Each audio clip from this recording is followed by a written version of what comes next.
पानी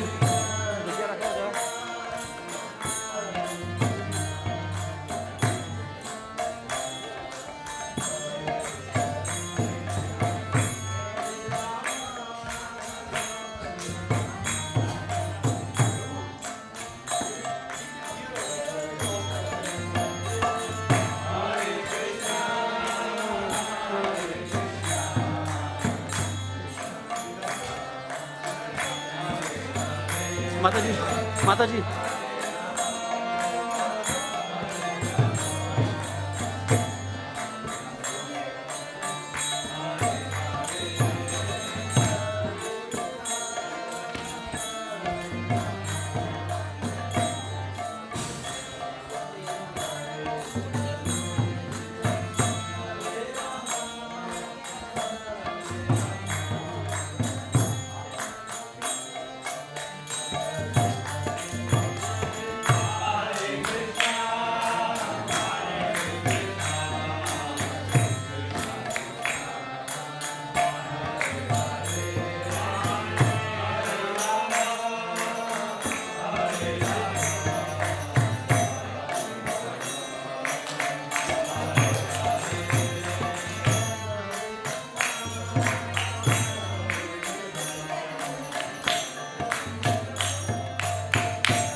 remember what verse 20, 21? Next one.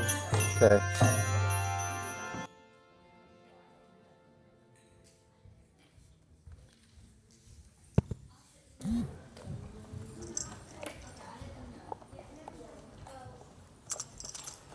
Boro sukar karma bai, boro sukar karma gai, surabi kunjete namer hat kuleche, kodanitai, kodanitai, kodanitai, kodanitai, kodanitai, kodanitai.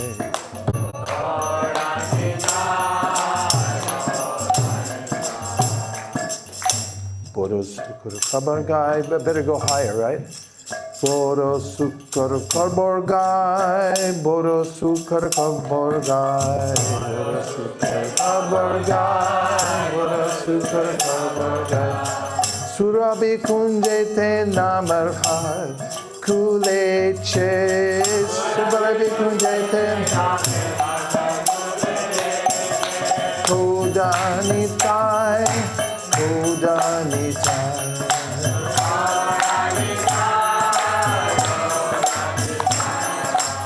kodanitai, kodanitai.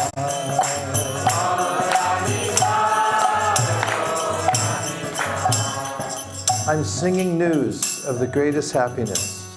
At the place known as Surabhi Kunj in Shri Navadvip, the marketplace of the holy name has now been opened, and Lord Nityananda himself is the proprietor. Such wonderful things are going on in that blissful marketplace. Sri Nityananda Prabhu is selling the pure holy name wholesale, merely for the price of one's faith.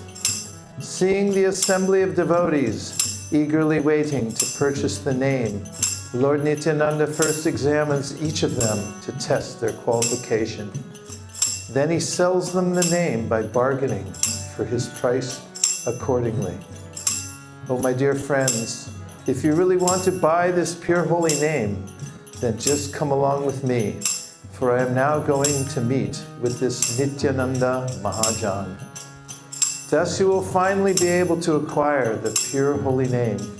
I will also take my due commission, and in this way, all three of us will fulfill our desires. Sri Nityananda Prabhu is so extraordinarily merciful. Accepting only one's faith in the holy name, he bestows the topmost divine bliss. When Nitai sees a tear welling in someone's eye upon chanting the name of Gora, he instantly gives his support to that person. Indeed, he bestows all divine opulences. He gives that person genuine realization of the pure teachings of Sri Krishna as found in the Bhagavad Gita and Srimad Bhagavatam. While displaying all this inconceivable mercy, he pays no attention to one's caste, material wealth, mundane knowledge, or physical ability. Now, dear friends, please reject all of Maya's entangling snares. If you're a householder, then just remain at your home. If you are renounced, then just live in the forest. Either way, we no longer need to fear the terrible quarrel, for the most merciful Lord Nityananda gives the holy name to anyone and everyone, even the lowest among men. Bhaktivedanta calls out and proclaims to all, other than the lotus feet of Lord Nityananda, there is no shelter. Boro sukar kabar gai, boro sukar kabar gai.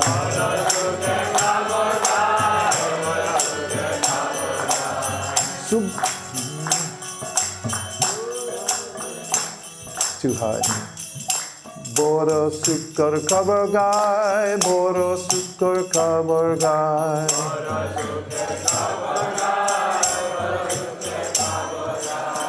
Boro sukar kabar gai, boro sukar kabar gai.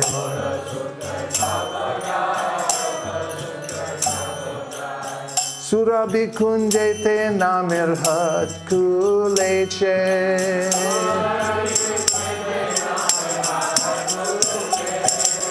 Koda nitai, koda nitai, koda koda nitai, koda nitai.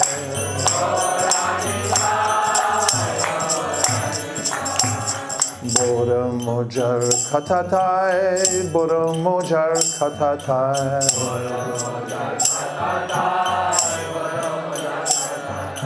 Shraddha mulye shuddha nam sehate pikai.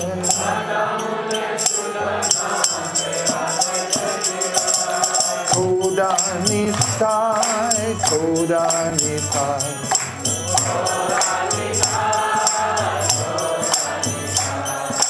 Koda nitai, koda nitai.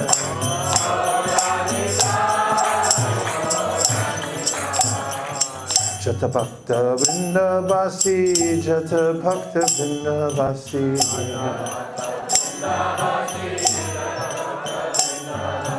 Adi kari deke nam beche daro kasi.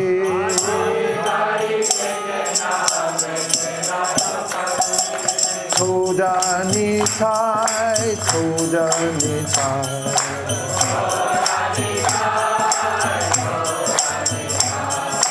Koda nitai, koda nitai.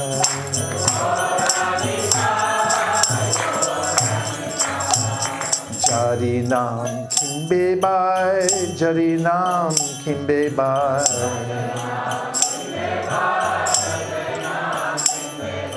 Amar sange chalo mahajanir kache jai.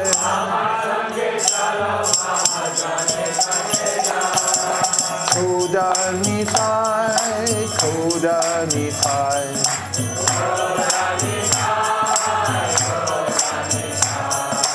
Koda nitai, koda nitai.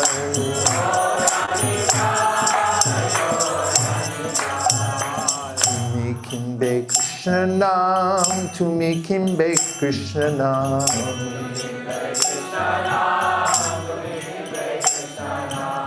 Dasturyo libo ami purna habekam.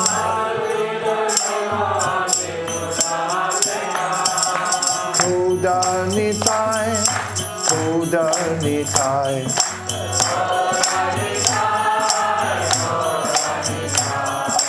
Koda nitai, koda nitai.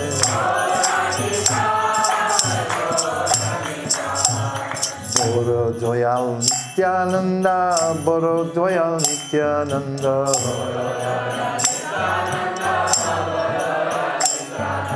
Shada matta loiden parama ananda.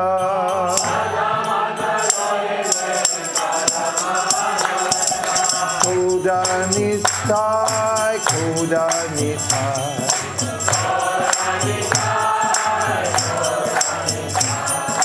Koda nitai, koda nitai.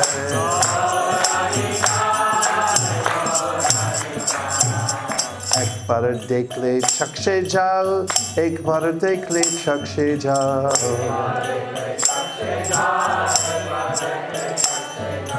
Gora bole nitai den sakala sambhav.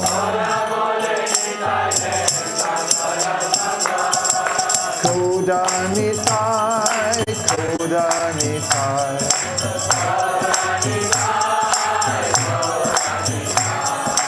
Koda nitai, koda nitai.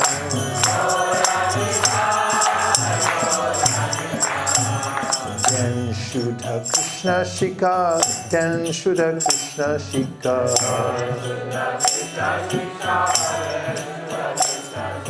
Jati dan vidya bal nakore apeksha.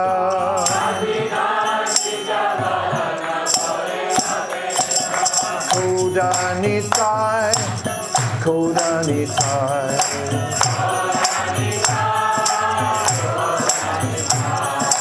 Kodanitai, Kodanitai.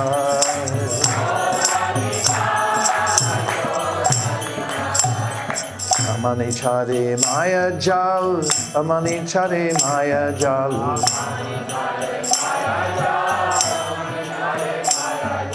Grihe tako mane tako natha ke janjal.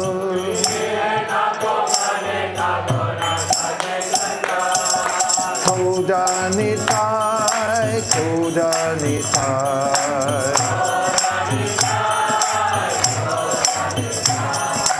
Kodanitai, Kodanitai.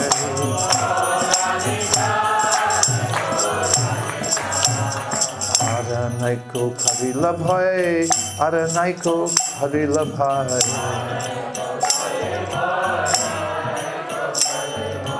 Achandale denam nitai doyamoy.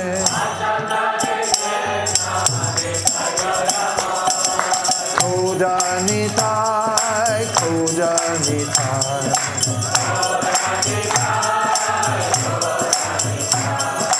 Kodanitai, Kodanitai.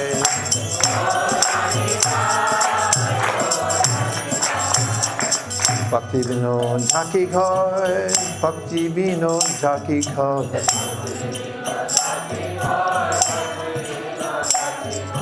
Nitai Charana Vina Arnahi Ashoy.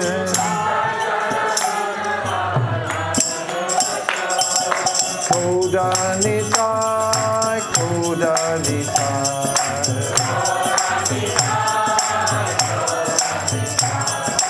Kodanitai, Kodanitai.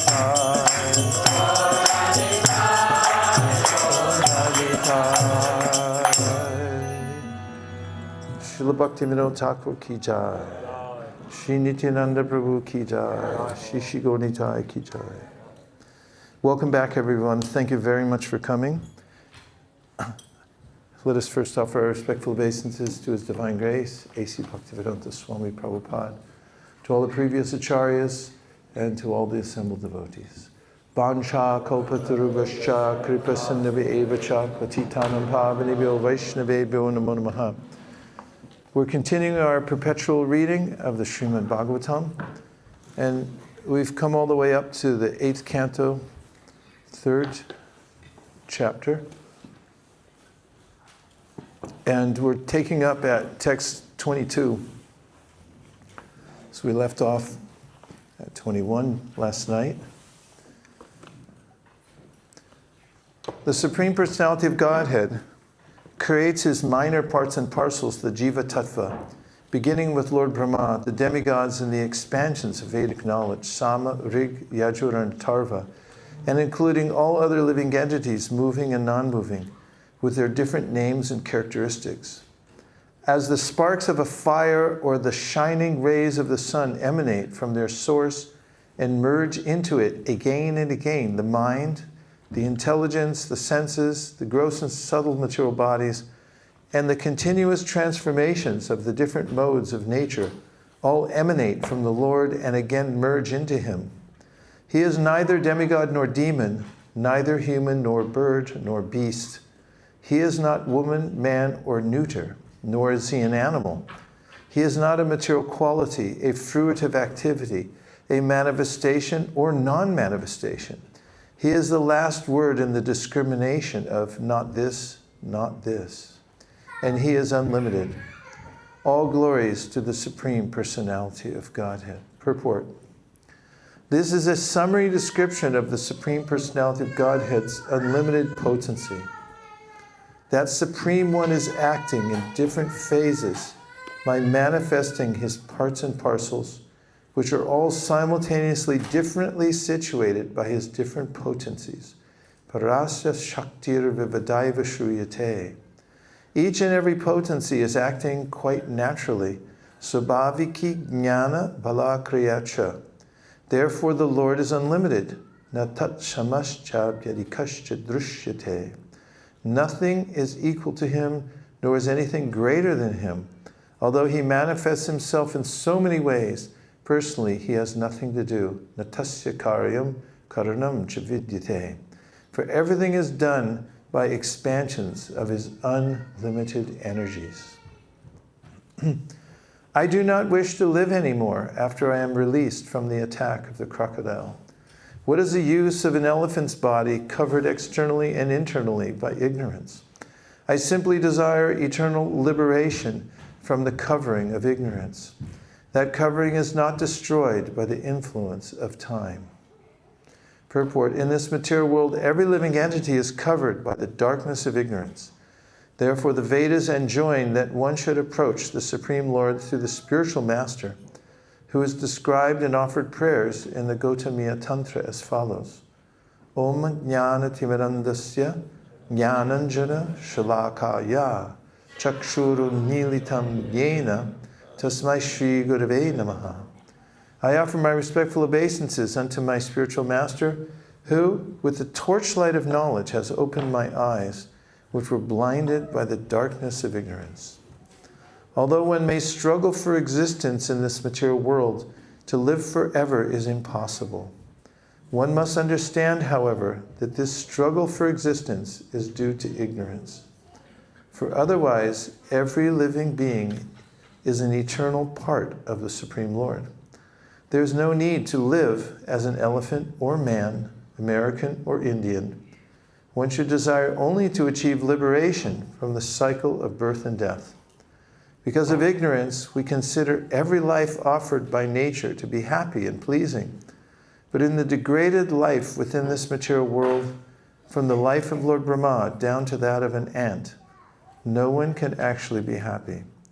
We are making so many plans to live happily, but there cannot be any happiness in this material world.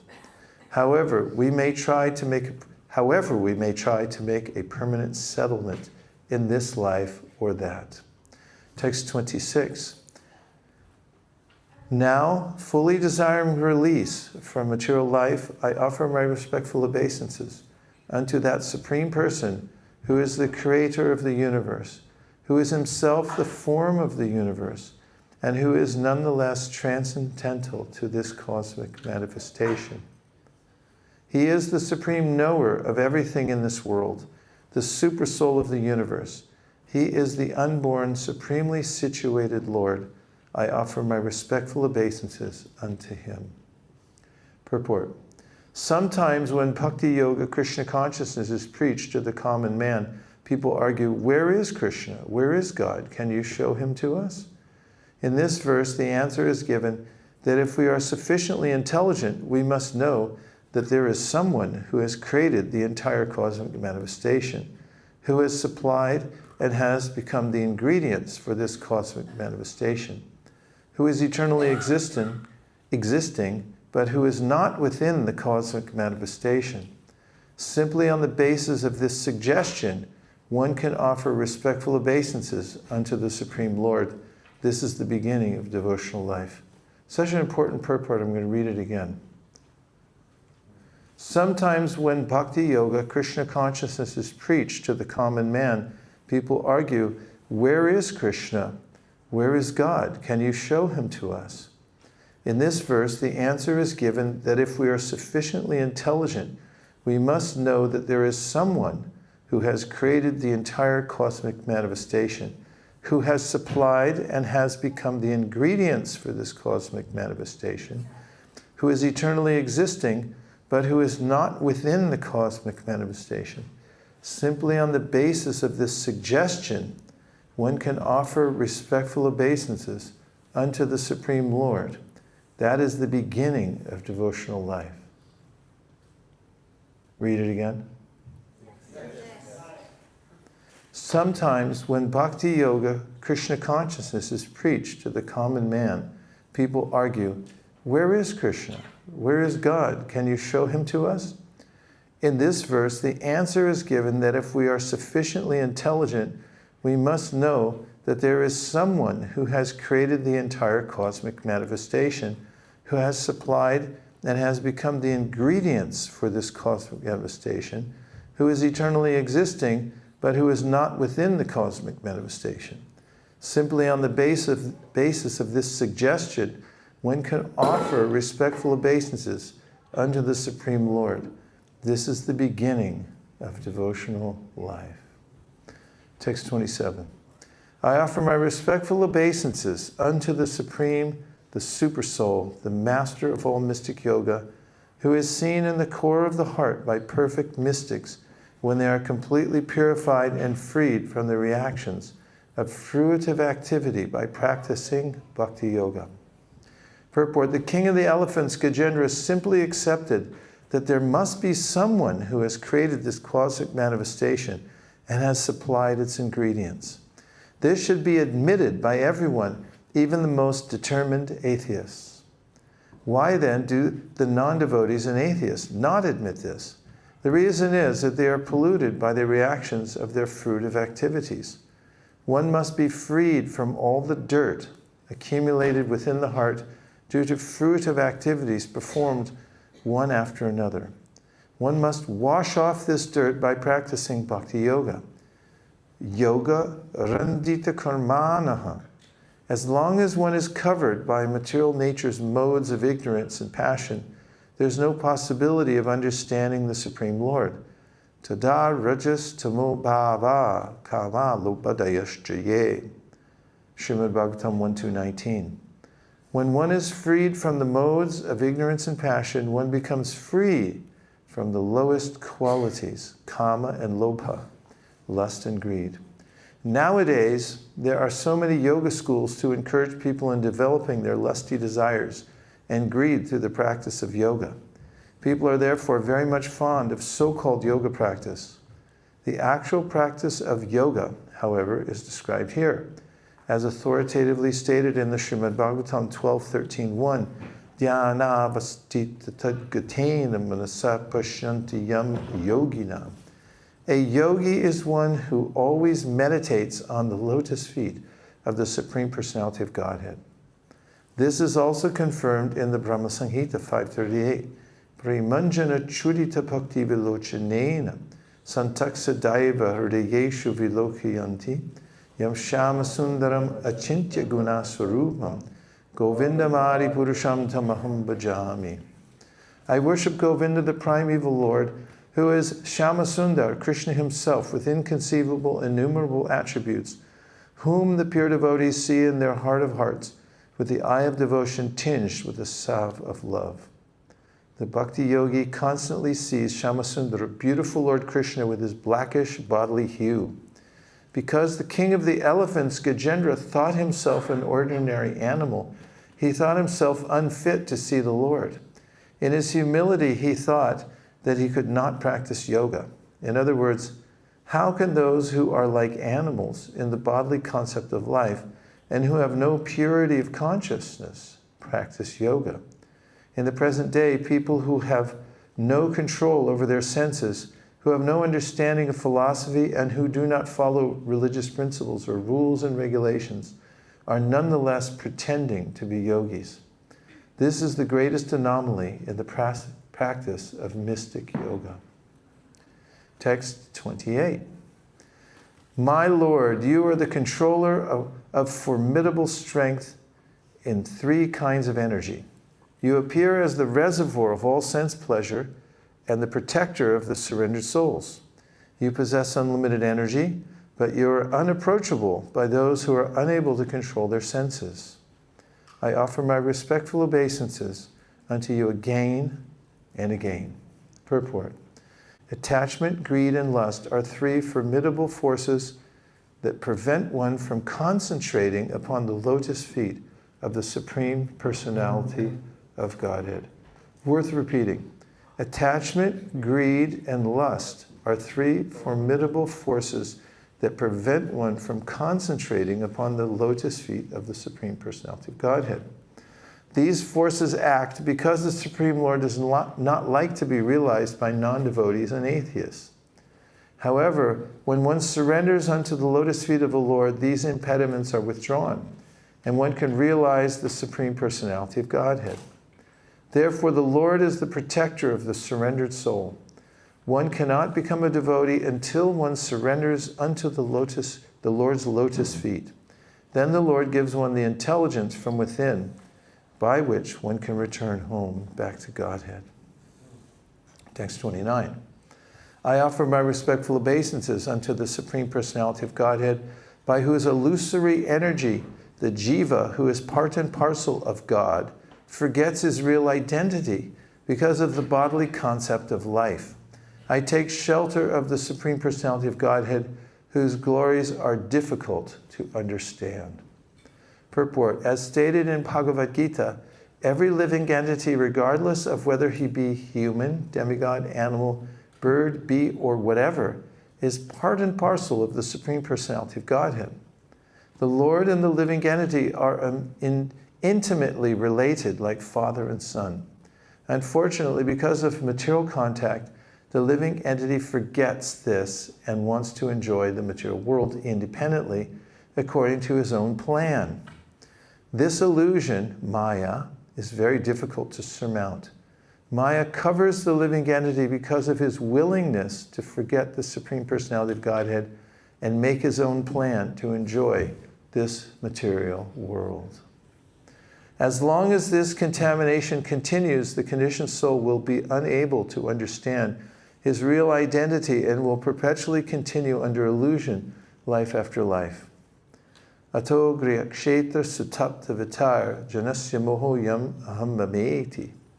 From Srimad Bhagavatam 5.5.8. As long as the living entity is not enlightened so that he may understand his real position, he will be attracted to materialistic life, to house, country, or field, to society, sons, family, community, bank balance, and so on. Covered by all this, he will continue to think, I am this body, and everything related to this body is mine. This materialistic conception of life is extremely difficult to surmount. But one who surrenders to the Supreme Personality of Godhead, as did Gajendra, the king of the elephants, comes to enlightenment on the Brahman platform. Brahma bhuta prasannatma nakshochati nakankshati samak sarveshu bhuteshu madbhaktim labhate param. One who is transcendently situated at once realizes the Supreme Brahman and becomes fully joyful. He never laments nor desires to have anything. He is equally disposed toward all living entities.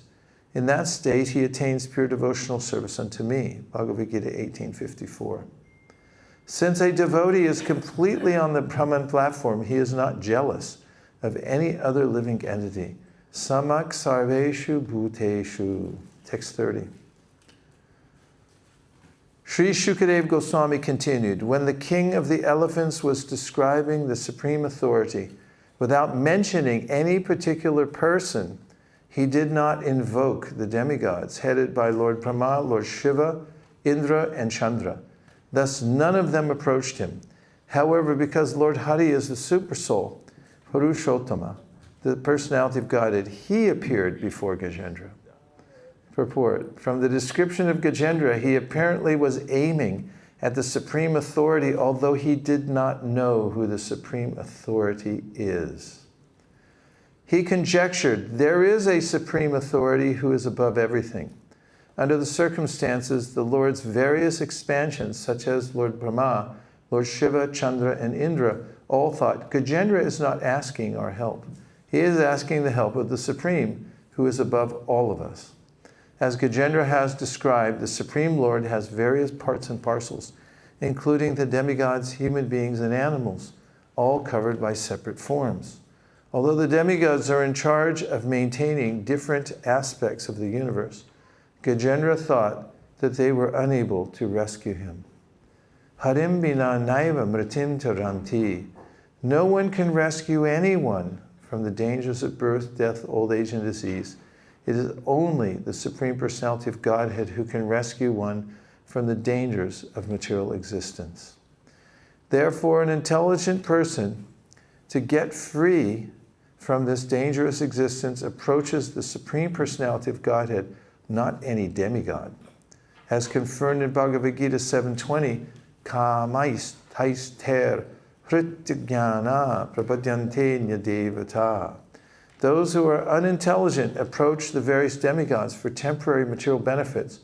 Actually, however, these demigods cannot rescue the living entity from the dangers of material existence. Like other living entities, the demigods are merely external parts of the Supreme Personality of Godhead's transcendental body. As stated in the Vedic mantras, Sa Atma Anganyanya Devata. Within the body is the Atma, the soul, whereas the various parts of the body, like the hands and legs, are eternal. Similarly, the Atma of the entire cosmic manifestation is Narayan, Lord Vishnu, and all the demigods, human beings, and other living entities are parts of his body. It may also be concluded that since a tree lives on the strength of its root, and when the root is nourished with water, all the parts of the tree are nourished, one should worship the Supreme Personality of Godhead, who is the original root of everything. Although the Supreme Personality of Godhead is very difficult to approach, he is very near to us because he lives within our hearts. As soon as the Lord understands that one is seeking his favor by fully surrendering, naturally he immediately takes actions. I'll repeat. Although the Supreme Personality of Godhead is very difficult to approach, he is very near to us because he lives within our hearts. As soon as the Lord understands that one is seeking his favor by fully surrendering, naturally he immediately takes action. Therefore, although the demigods did not come to the aid of Gajendra, the Supreme Personality of Godhead immediately appeared before him because of his fervent prayer. This does not mean that the demigods were angry with Gajendra, for actually, when Lord Vishnu is worshipped, all the other demigods are also worshipped. Yasmin tushte jagat tushtam. If the Supreme Personality of Godhead is satisfied, everyone is satisfied. Yata toror mula nisheshanena tripyanti tatskanda bujo pashaka prano paharascha yatendriyanam tataiva sarvarhanam achyuteja.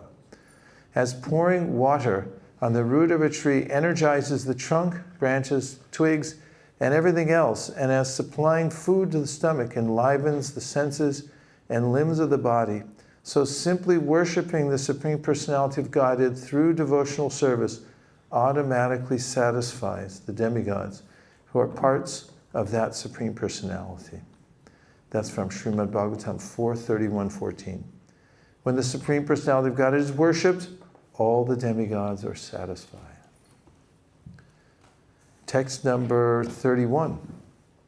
After understanding the awkward condition of Gajendra, who had offered his prayers, the Supreme Personality of Godhead, Hari, who lives everywhere, appeared with the demigods who were offering prayers to him. Carrying his disc and other weapons, he appeared there on the back of his carrier, Garuda, with great speed, according to his desire. He thus appeared before Gajendra. Purport. Srila Vishwanath Chakravarti Thakur specifically hints that since Gajendra was in such a difficult position and was praying for the mercy of the Supreme Personality of Godhead, the demigods, who could have immediately gone to his rescue, hesitated to go there. Since they considered Gajendra's prayer to be directed toward the Lord, they felt offended, and this in itself was offensive.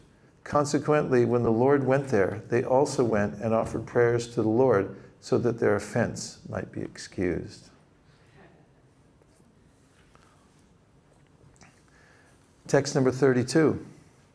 Gajendra had been forcefully captured by the crocodile in the water and was feeling acute pain. But when he saw that Narayan, wielding his disc, was coming in the sky on the back of Garuda, he immediately took a lotus flower in his trunk, and with great difficulty, due to his painful condition, he uttered the following words: O my Lord Narayan, Master of the universe, O Supreme Personality of Godhead, I offer my respectful obeisances unto you. Purport. The king of the elephants was so very eager to see the Supreme Personality of Godhead that when he saw the Lord coming in the sky, with great pain and in a feeble voice, he offered respect to the Lord. A devotee does not consider a dangerous position to be dangerous. For in such a dangerous position, he can fervently pray to the Lord in great ecstasy. Thus, a devotee regards danger as a good opportunity. Tat tenu kampam susamikshamana. When a devotee is in great danger, he sees that danger to be the great mercy of the Lord, because it is an opportunity to think of the Lord very sincerely and with undiverted attention. Tat tenu kampam susamikshamano munjana evatma kritam vipakam. From Bhagavatam 10:14-8. He does not accuse the Supreme Personality of Godhead for having let his devotee fall into such a dangerous condition. Rather, he considers that dangerous condition to be due to his past misdeeds and takes it as an opportunity to pray to the Lord and offer thanks for having been given such an opportunity. When a devotee lives in this way, his salvation, his going back home, back to Godhead, is guaranteed. We can see this to be true from the example of Gajendra, who anxiously prayed to the Lord and thus received an immediate chance to return home back to Godhead. Text 33.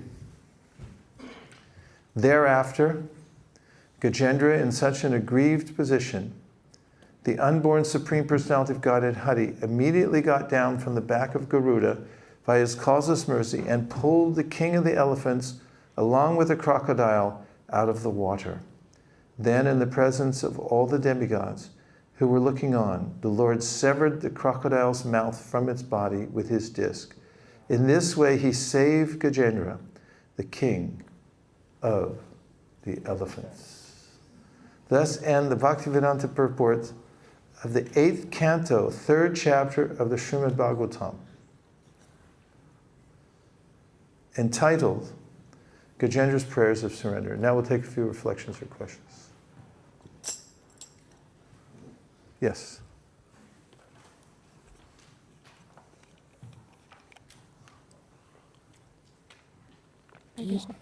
I was just wondering if you could explain a little bit about this concept of how worshiping Krishna satisfies all the demigods, because in the next verse it mentioned that the demigods were feeling a little bit offended, and also we see like Indra becomes offended. Well, demigods are people too, you know. And although they recovered very quickly, there was a slight sense of, oh, it's not for us. Phone call was for somebody else better than us. And we find this, and I mentioned it yesterday or the day before, in the pastime of Nrsingadev and the Hiranyakashipu fighting. The demigods came to cheer on the fight, to cheer on Nrsingadev fighting against Hiranyakashipu. But when he apparently slipped from the hands or paws of Lord Nrsingadev, then the demigods cowered behind the clouds. And it's because they have vested interest, so they're a little attached. So although they had this momentary sense that, oh, it's not for us, and any powerful person may have this sense, look, I want to do that. Yeah, I should be able to do something. But they recovered immediately. And it also understood that it wasn't their place. So that's why it's mentioned here in the purport that they came offering prayers to the Supreme Personality of Godhead. So yes, they were satisfied, and yes, they were able to recover very quickly because they're connected to the Supreme Personality of Godhead so intimately. But there's, throughout the Bhagavatam, the indication that individuals go through various changes in their relationship with Krishna. You find even devotees like Akrura, who's a pure devotee of the Lord in his own right, is engaged in some kind of convoluted plot that ends up with some pretty gruesome outcomes, and his purloining the Shamataka jewel and so forth. But still, he's a pure devotee of the Lord. If you went to every page of the Bhagavatam, or any book for that matter, and you read through and you said, today was a beautiful, perfect day, sunny day, and nothing bad happened, and then you went to the next page, and said the same thing, and he went to the next chapter. No variety, no personality, but there's personality, there's room for many interactions that are interesting in relationship between Krishna and his devotees. Om Tat Sat. Okay? Prabhu.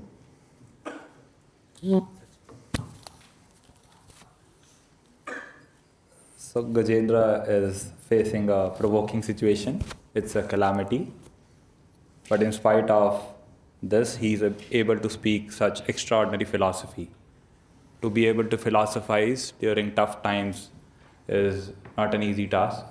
And I was kind of drawing a parallel to 10th canto, 1st chapter, wherein Vasudev, his wife, was on the verge of being killed by Kansa, but he was also able to speak very wonderful philosophy.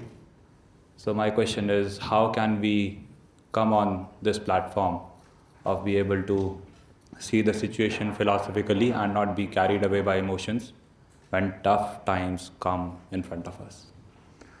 Practice. Abhyasa yogi yuktena cetasa nanyagamina paramam purusham divyan yati partanu chintayan. Krishna says in the 8th chapter of the Bhagavad Gita, where after all he's describing the way in which you prepare to attain the Supreme. He says you have to practice. And how much should you practice? A lot. Every circumstance is an opportunity to practice. That's why this whole lifetime is a lifetime of practice. Pramanes tat sarachares tadabhyasir nirantaram bodhayanat manatmanam bhaktim apyutamam labhed.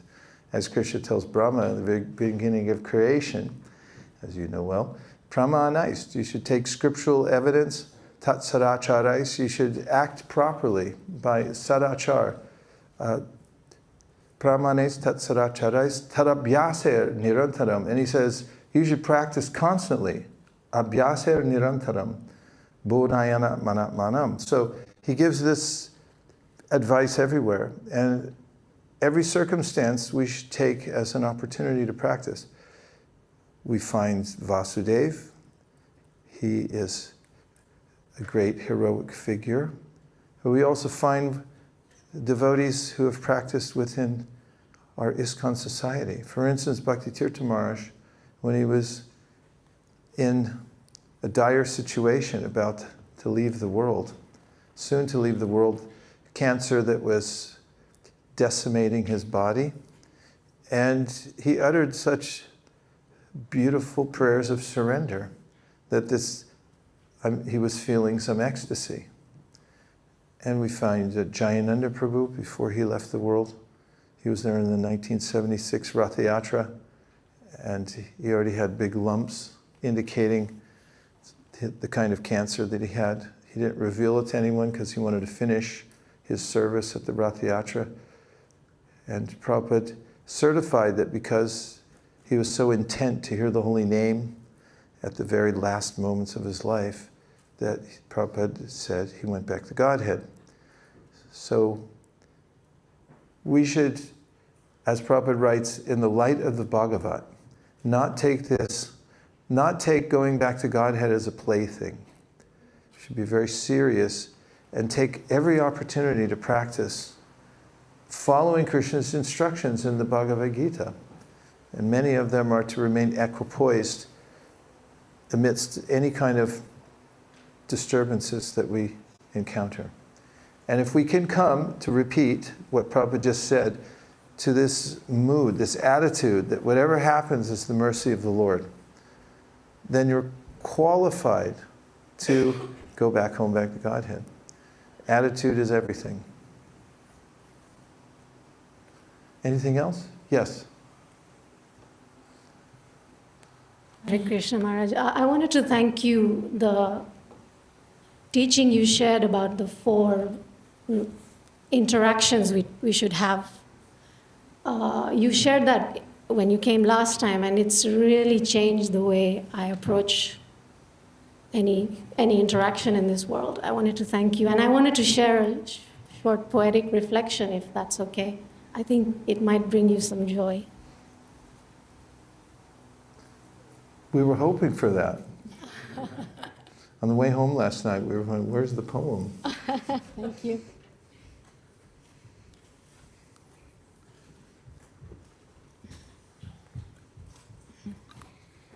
A bit of context. Whenever I used to look at Narasimhadev killing Hiranyakashipu, I didn't like that photo at all. But after having read the pastimes, all I see is love. So this is the context. The destruction that once frightened me is now an event I eagerly await. The miseries that once stalled me are now conversations with you. The unhappiness that once consumed me is now transformed into surrender. The relationships that once drained me are now a chance to serve you. The obstructions that once discouraged me are now opportunities to seek you. The body that once betrayed me is now an instrument to love you. The life that once bewildered me is now a time to glorify you. Now, if you want to show appreciation, we can try this. There's this word bhalo. And we find in the Chaitanya Charitamrita when the devotees feel great appreciation for a devotee's expression, then they say together, bhalo, bhalo. You want to try it? Yes. Bhalo, bhalo. Thank you very much. Okay, who else? Yes, Gorkishore Prabhu.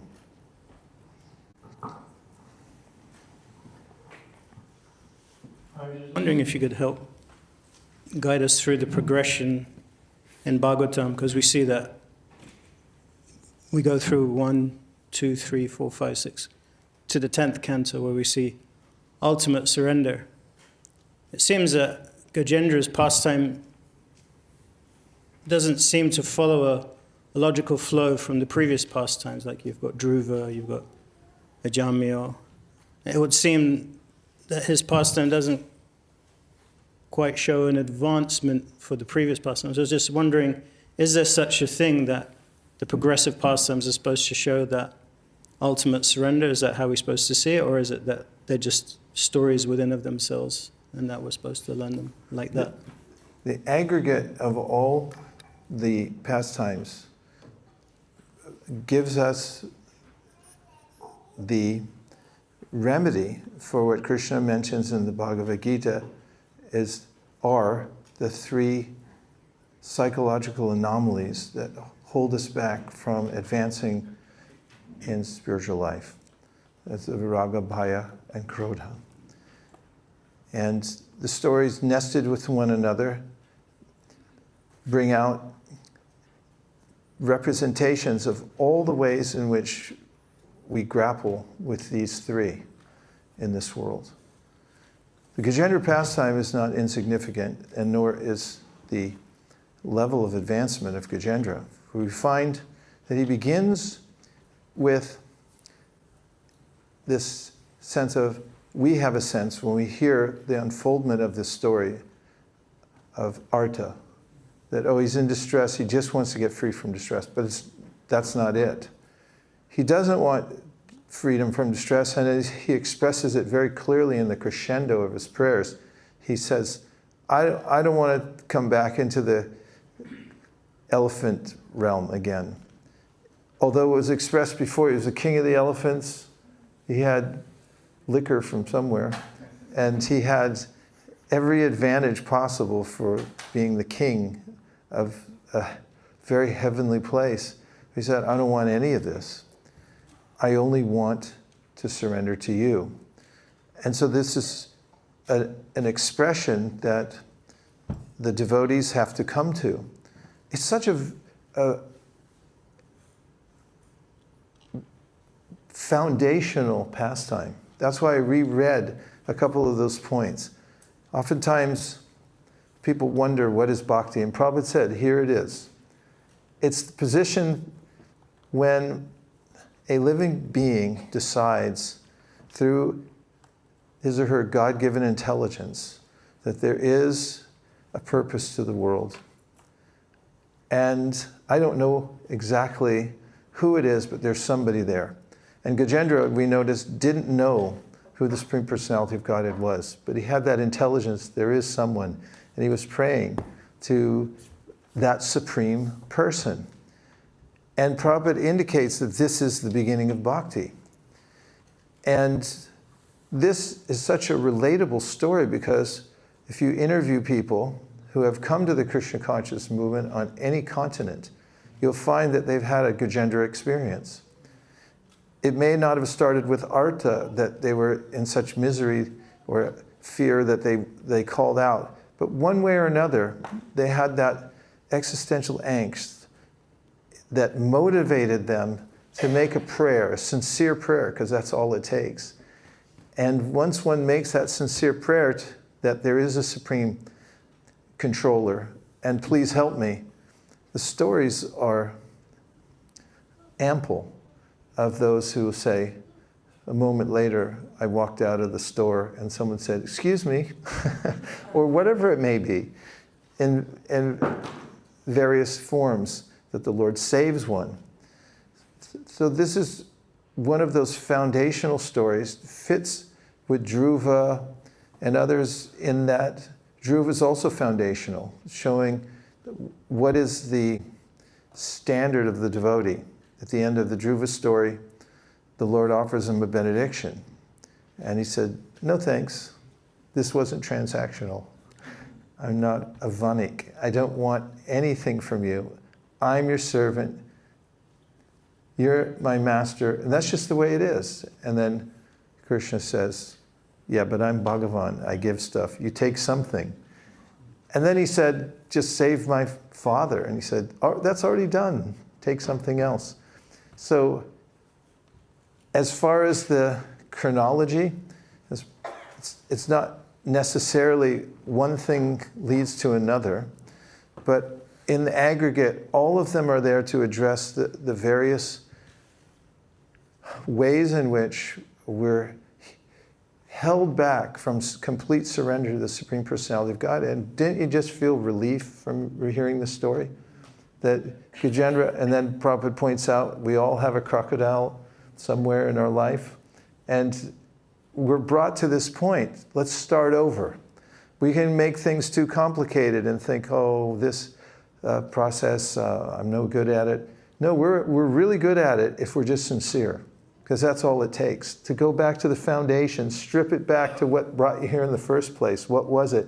It was that completely sincere prayer that, I don't know who you are, but I surrender because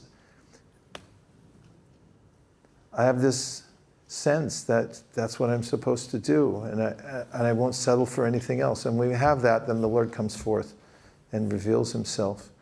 And even the demigods know that calls for him. That's my analysis of that. Thanks, Gaur Kishore Prabhu.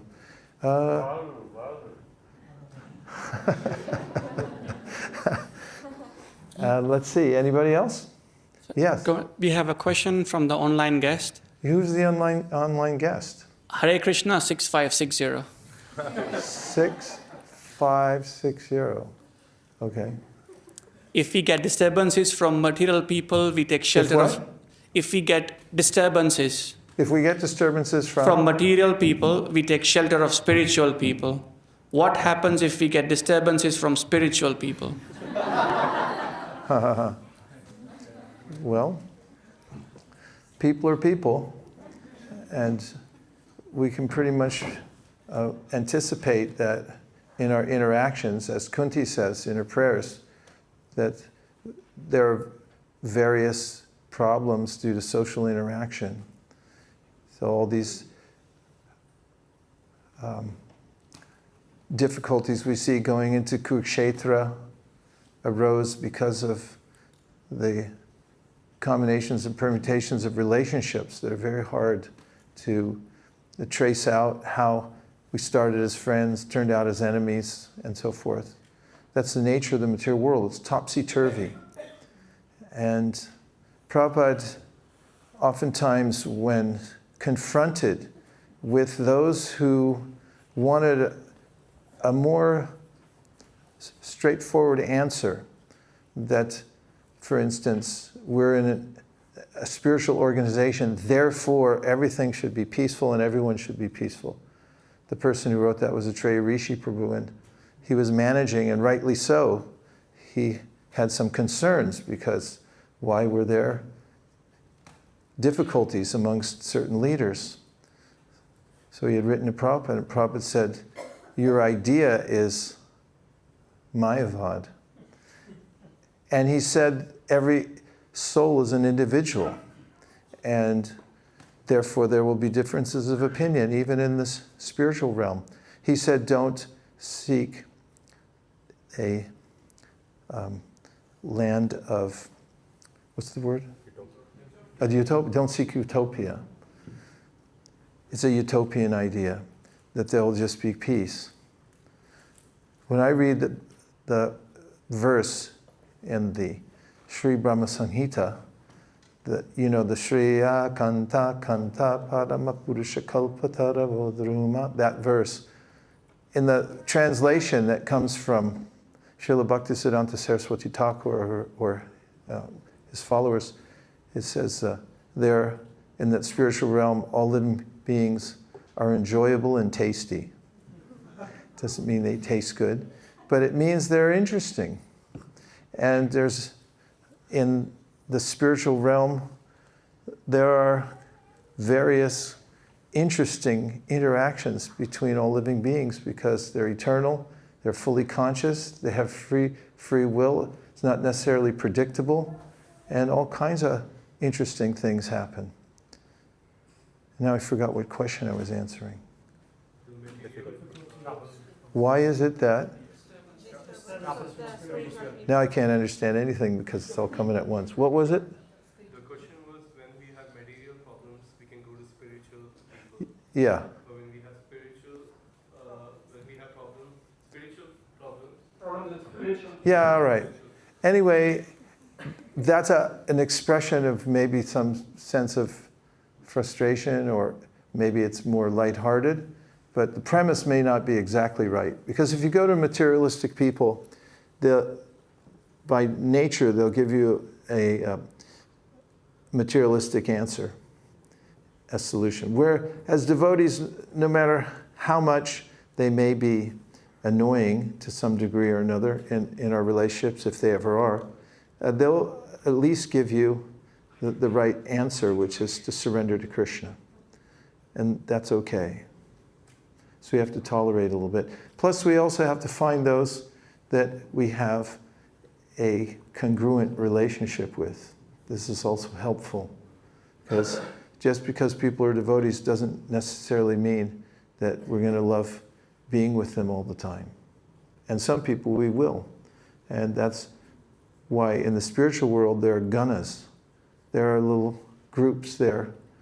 And sometimes people think that spiritual life means non-sectarian. In one sense it does, but in another sense it's very sectarian, because we're all individuals. And even in the spiritual world there's groups, and they like certain things.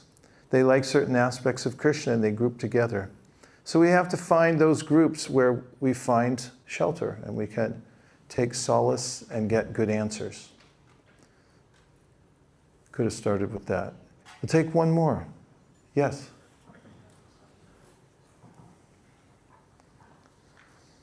Hare Krishna Guru Maharaj. In text 27, it is said that as long as one is under the influence of the material modes of passion and ignorance, it is impossible to know Lord. Now, I'm finding it a little bit difficult, because if I talk about myself, getting absolutely out of the material modes of ignorance and passion seems really impossible. So, like, what I understood is, if I have passion, then I might use it for Lord's purpose, and then Lord might be a bit kind to me. But I don't know if it is like at what point I'll be able to then come out of it completely, or ever it will happen at all. Mm-hmm. So, what's your question? If you can guide me on how, like, this statement, it seems a bit hard, like, very difficult. Like if at all I'll ever be able to come out of it, then to understand Lord, to be free from entirely mode of passion and ignorance. Well, you seem to be doing well. When you're fully engaged in devotional service, you've made vows of surrender. You and your family are very much engaged in devotional service with great enthusiasm. And Krishna says in the Bhagavad Gita, Mam chayo vyabhicharena bhakti yogena sevate sagunan samatityaitam pramapuyaya kalpate. That as you continue in devotional service, then you'll rise above the three modes of material nature and come to the spiritual position. And as there's a beautiful purport in the light of the Bhagavat, where Prabhupada mentions that we have to be patient and determined. And then he says that devotional service is so powerful that if one takes to the process of devotional service and then gives it up, changes his or her mind and says, I don't want this, he says, still you'll be dragged by force to the ultimate goal. And there are ways in which we find great personalities like Narada Muni, who started off by getting association with saintly persons. And after his mother died, he was from a single-parent home. He left home at a young age and went off to observe the Lord's creation, stopped in a forest, had a transcendental experience where he felt direct contact, all of his senses engaged in the service of the Lord, and then he came back into his physical body and was quite anxious to get that experience back. And then the Lord spoke to him in an unembodied voice and said that you're not perfect yet, so keep practicing. All indications are that Krishna is so kind that if we remain patient, and one of the ways that we have to remain patient is with our own ineptitude. We may feel very unqualified, but Krishna is so kind that even those who are inimical to him get purified. What to speak of those like yourself who are favorably engaged in his service? You can have a strong faith in the fact that Krishna will completely take care of you because of your engagement. So stay the course and appreciate whatever position you're in now. That is, we've been given the opportunity to hear the Bhagavatam, chant Hare Krishna, be with devotees. That's nice.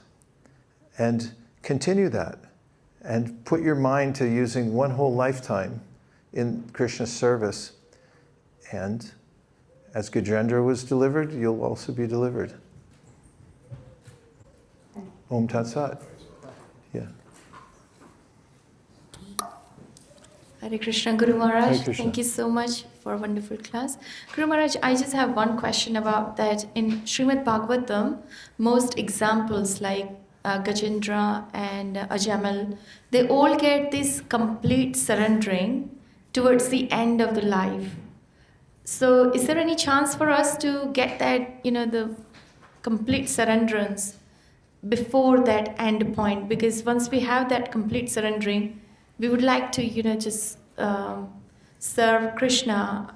But it seems like under three modes of material nature, we may not get that complete surrendering during our lifetime. It's just the end point when we may realize. And Well, we don't know when the end point is. And surrender to the Supreme Personality of Godhead is not necessarily dependent on the three modes of material nature. When we come in contact with devotees and we develop Shraddha because of the contact with devotees and we take to the process of devotional service, then there's a process. Surrender isn't necessarily an event, it's a process mentioned as Sharanagati.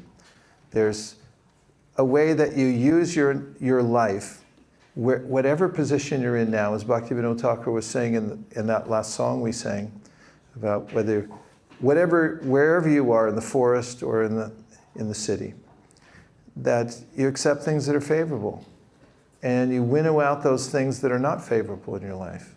And you develop a sense that Krishna's my maintainer, and that Krishna's my protector. You practice humility, and you look at all things as paraphernalia to be used in the Lord's service. Those are the 6 processes, or a process that have six elements that you can employ in whatever situation you're in. And what better time to do that, engage in that process of surrender, than when you seem to be entangled.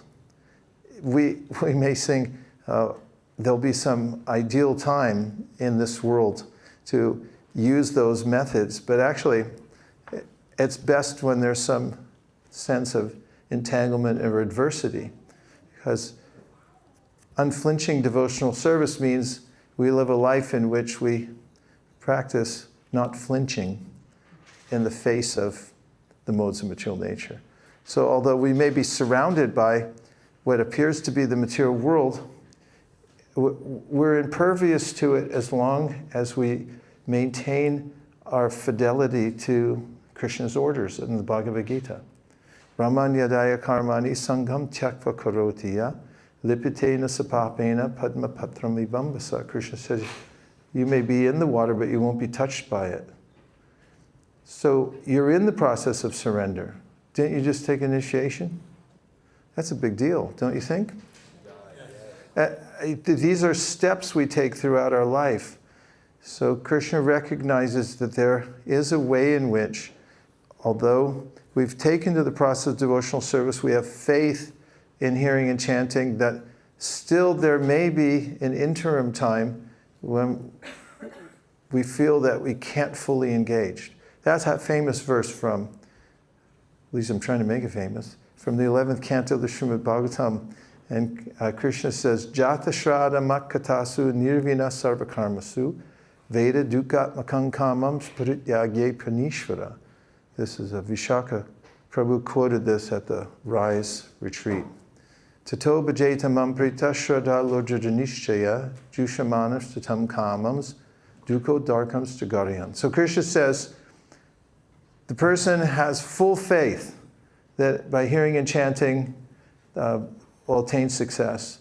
Also knows that all kinds of sense gratification leads to misery, is disgusted with his or her involvement in the material world, but parityage pranishvare means still don't have the power to do everything the way I want to. And then it says, Tato bhajeta mamprita shradha. He's basically saying, don't worry, just keep going. And then at the end he says, Garayan, you can feel a little bit of remorse that I'm not able to do everything, but not too much. Because you might get discouraged if you think too much. He says, you'll definitely be successful as you continue. That's also implied in the 2 verses in which Krishna says, Api chet sudaracharo. You may be externally involved in things that seem worldly, but because your determination is there, he tells Arjuna to say, you're going to be successful, just keep going. I could have just said that. All right. Yes. Bhagavata Shaya?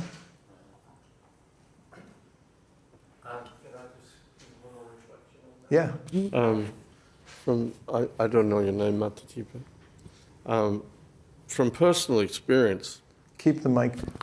From personal experience, I'm reflecting on the verse of how Sukadeva Goswami says that this is the doubtless and fearless way. But the life of the conditioned soul is full of doubt and fear. And so it's like a certain kind of haunting that is there. and Krishna explains in the 5th chapter of how the embodied living beings are bewildered by the ignorance which covers their true knowledge. And then he says, but when one is enlightened with that knowledge by which nescience is destroyed, that knowledge lights up everything like the sun.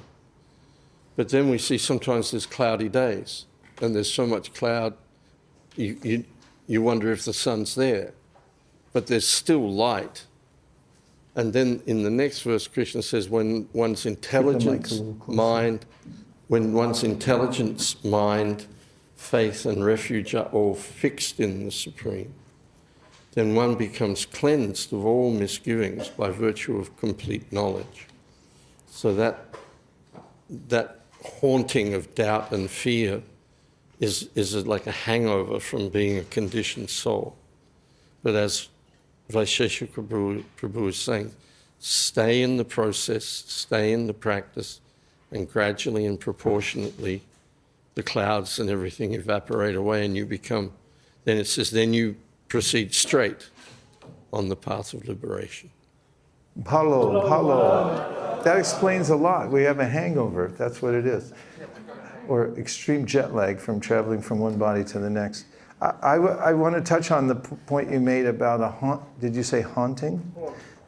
On the other side, it reminded me of a verse from Narada Muni in the 1st canto, 5th chapter, in which he says, Navajano jata katanchana vrajan mukunda sevan yavaranda samsritim smaran mukundang grupaguharam punar vihatamichen na rasagraho jana. In this verse he said, sometimes devotees take the process of devotional service and then they fall back down again. But then they remember again and again the embrace of the Lord. And therefore they can't forget the taste.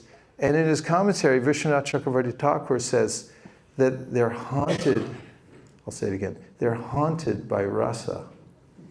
And therefore they come back. So somebody may go through all kinds of trouble, but then they're like, oh, it was so nice. And they remember again and again that rasa haunts them and they come back to Krishna consciousness. There was one more, two more? Yeah. 1, 2? Yes. Hare Krishna Maharaj.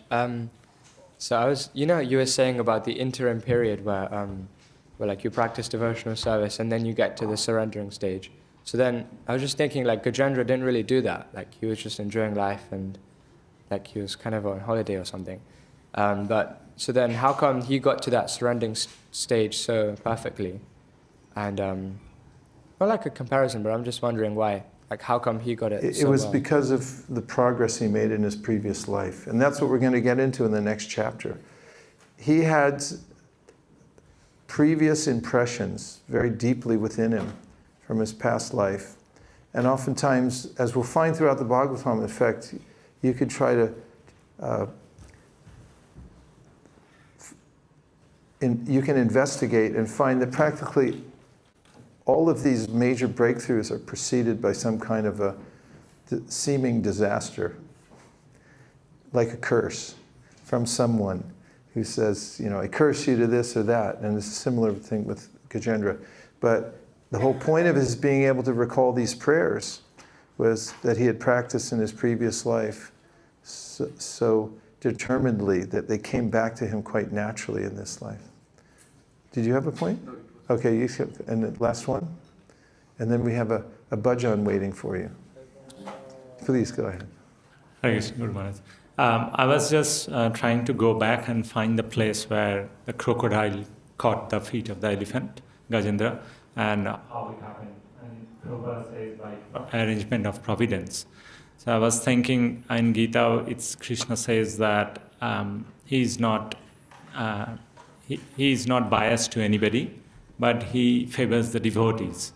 So this is kind of an example. I was thinking, is it the right way to think that he was actually doing a favor to Gajendra to remind him, bring him back to his devotional path, which he has forgotten by getting the aristocratic elephant life. And similarly, like all of us go through many challenges and troubles in life, but we can take those as a favorable gesture from the Lord to progress in the right direction. Tatenukampam susamikshamano punjana evatmakritam vipakam. That's the prominent idea in this verse, is that you take everything, whatever happens, as the mercy of the Lord. One who sees one's life as an opportunity to become purified and accepts everything as the mercy of the Lord, whatever may come, is eligible to go back home, back to Godhead. So you can argue in one sense the whole material world is a reminder for every living entity. Prabhupada points out that we're under the control of Maya Devi, and she's riding a tiger, and she has the three-pronged instrument through which she's poking us, Adiyatmak, Adibodhik, Adidaivika, which is actually a kind reminder that you don't belong here. Somebody saves you from falling off a roof and says, hey, wait. Some people might say, hey, leave me alone. But actually they're trying to help us from falling into a dangerous situation. So yes, it's Krishna's mercy. So we should take it like that. And remain equipoised, because it's all Krishna's mercy. If we process it like that, then we're eligible to go back to Godhead. And this next bhajan comes from Srila Bhaktivedanta Thakur. Yes? Keep going? Okay. Gai Gaura Madhushvare Nangai Gaura Madhushvare Hare Krishna Krishna Krishna Hare Hare Hare Krishna Krishna Krishna Hare Hare Hare Rama Rama Rama Hare Hare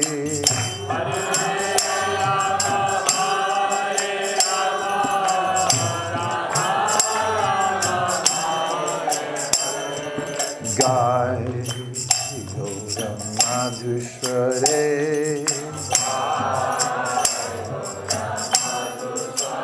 Bhaktivedanta Thakur here is inviting us to follow Lord Chaitanya's directive to chant Hare Krishna. He says, Grihe tako, bane tako, sada hari bolo tako.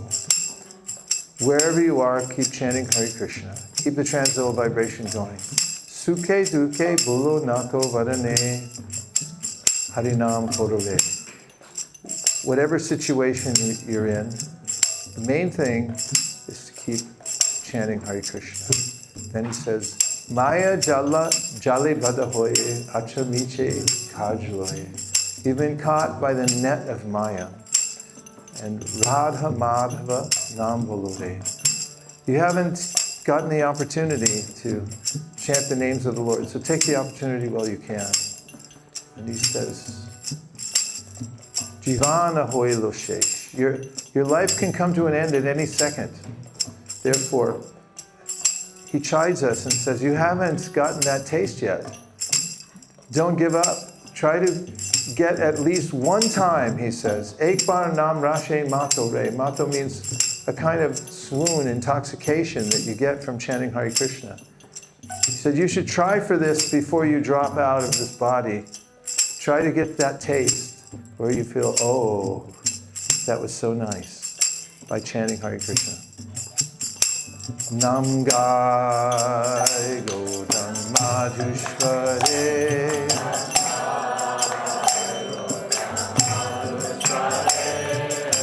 Grihe tako bane tako Sarahari bole dako. Everybody. Grihe tako bane tako Sarahari bole dako Suke duke bulo nako Varane are nam korore. Whether you're happy or sad, keep chanting Hare Krishna. Namgai Gaura Madhushware.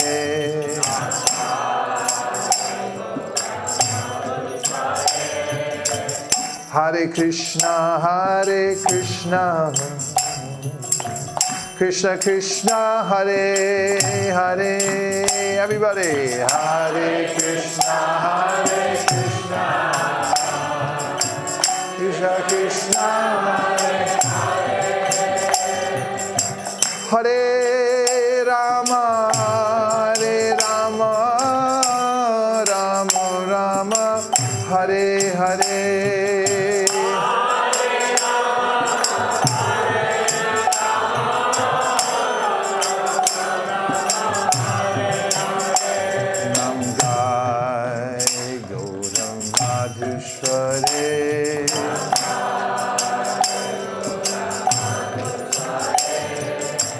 Maya jale bagda hoye, acho miche loye. Maya jale bagda hoye,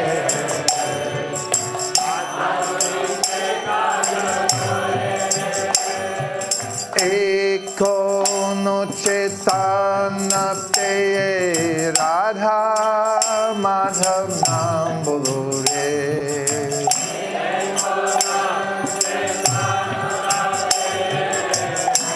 Radha Madhava. Namgai Gaura Madhushware.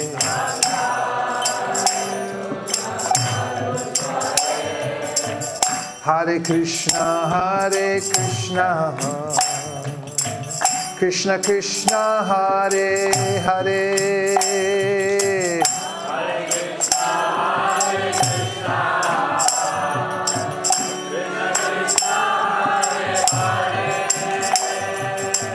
Hare Rama, Rama Rama, Hare Hare.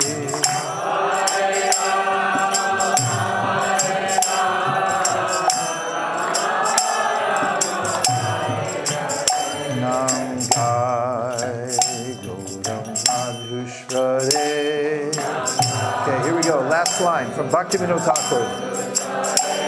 Jivana hoilo shesh, na bhajile hrishikesh. Jivana. At any moment, you can leave this body. Thakur Bhakti Vinodupare Shek Barnam Rashe Mature. Thakur. One time, try to get that taste for the Holy Name.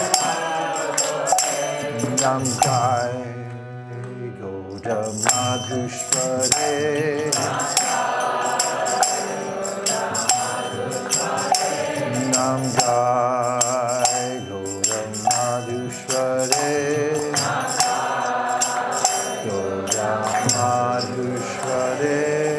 Srila Bhaktivedanta Thakur ki jai. Go Premanande Haribo. Seventh inning stretch. Everyone please stand up. Now we're going to say Gauranga. It's a mantra. It has syllables. Gauranga. We're going to stretch them out and put your arms up. Last night in the other room, believe it or not, one devotee came 1 inch from touching the ceiling.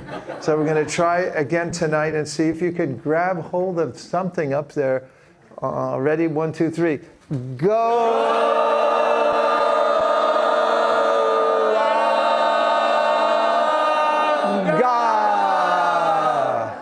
Pretty close. One more time.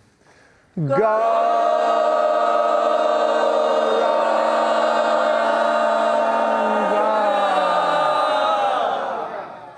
Una más. Go.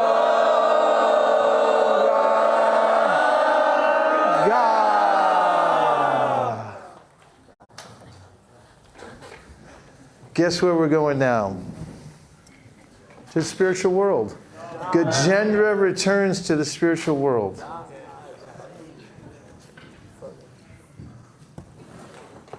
Dear devotees, this is the fourth chapter, and promised we'd finish the whole section we have today and tomorrow. Tomorrow is fasting till death.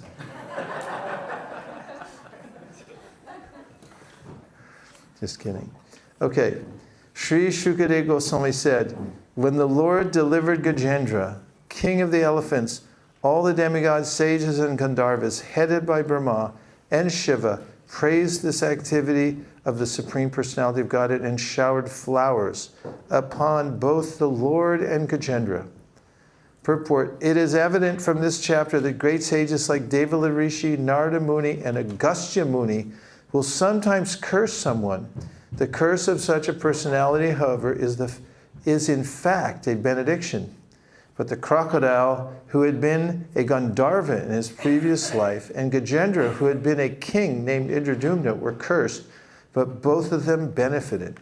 Indradumna, in his birth as an elephant, attained salvation and became a personal associate of the Lord in Vaikuntha, and the crocodile regained his status as a Gandharva. We find evidence in many places that the curse of a great saint or devotee is not a curse, but a benediction. Text 2.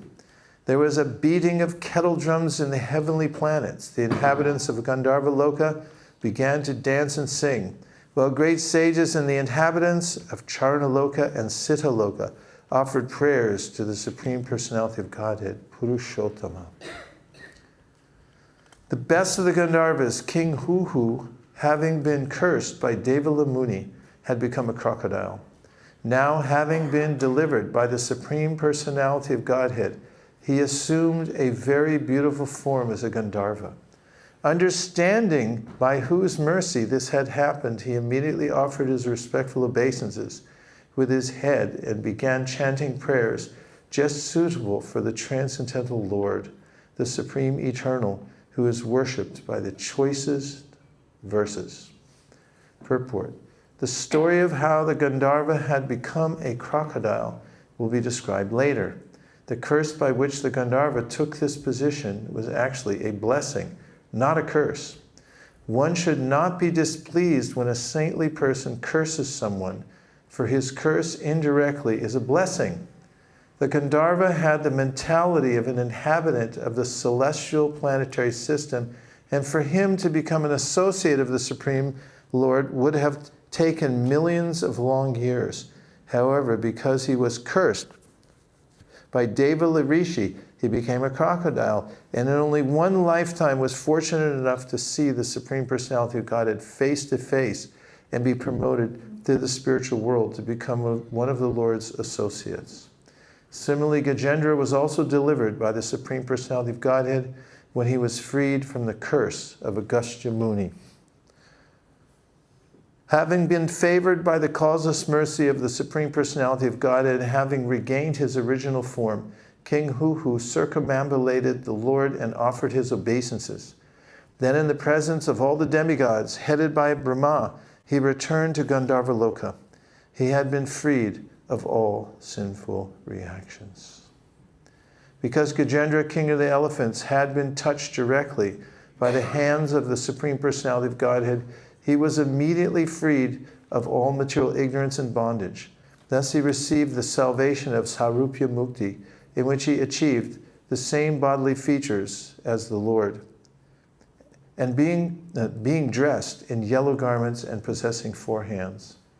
Purport, if one is favored by the Supreme Personality of Godhead, by having his gross body touched by the Lord, his body turns into a spiritual body and he can go back home, back to Godhead. Gajendra assumed a spiritual body when his body was touched by the Lord. Similarly, Dhruva Maharaj assumed his spiritual body in this way. Archana Padati, daily worship of the deity, provides an opportunity to touch the body of the Supreme Personality of Godhead, and thus it enables one to be fortunate enough to get a spiritual body and go back to Godhead. Haribol. Not only by touching the body of the Supreme Lord, but simply by hearing about his pastimes, chanting his glories, touching his feet and offering worship, In other words, by serving the Lord somehow or other, one is purified of material contamination. This is the result of touching the Supreme Lord. One who is a pure devotee, anyabhilashita shunyam, who acts according to the Shastra and the words of the Supreme Personality of Godhead, certainly becomes purified. Like Gajendra, he assumes a spiritual body and returns home back to Godhead. This Gajendra had formerly been a Vaishnav and the king of the country known as Pandya, which is in the province of Dravida, South India. In his previous life, he was known as Indradumna Maharaj. Indradumna Maharaj retired from family life and went to the Malaya Hills, where he had a small cottage for his ashrama. He wore matted locks on his head and always engaged in austerities. Once, while observing a vow of silence, he was fully engaged in the worship of the Lord and absorbed in the ecstasy of love of Godhead. While Indradumna Maharaj was engaged in ecstatic meditation, worshipping the Supreme Personality of Godhead, the great sage Agastya Muni arrived there, surrounded by his disciples. When the Muni saw that Maharaj Indradumna, who was sitting in a secluded place, remained silent and did not follow the etiquette of offering him a reception, he was very angry. Agastya Muni then spoke this curse against the king. This king Indradumna is not at all gentle. Being low and uneducated, he has insulted a Brahmana. May he therefore enter the region of darkness and receive the dull, dumb body of an elephant. Purport: an elephant is very strong. It has a very big body, and it can work very hard and eat a large quantity of food. But its intelligence is not at all commensurate with its size and strength.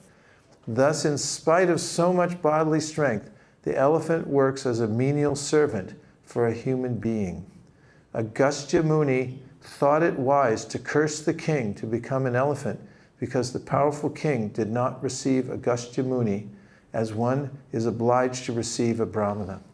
Yet although Agastya Muni cursed Maharaj Indradumna to become an elephant, the curse was indirectly a benediction. For by undergoing one life as an elephant, Indradumna Maharaj ended the reactions for all the sins of his previous life. Immediately after the expiry of the elephant's life, he was promoted to Vaikuntha Loka to become a personal associate of the Supreme Personality of Godhead, Narayan, in a body exactly like that of the Lord. This is called Sarupya Mukti.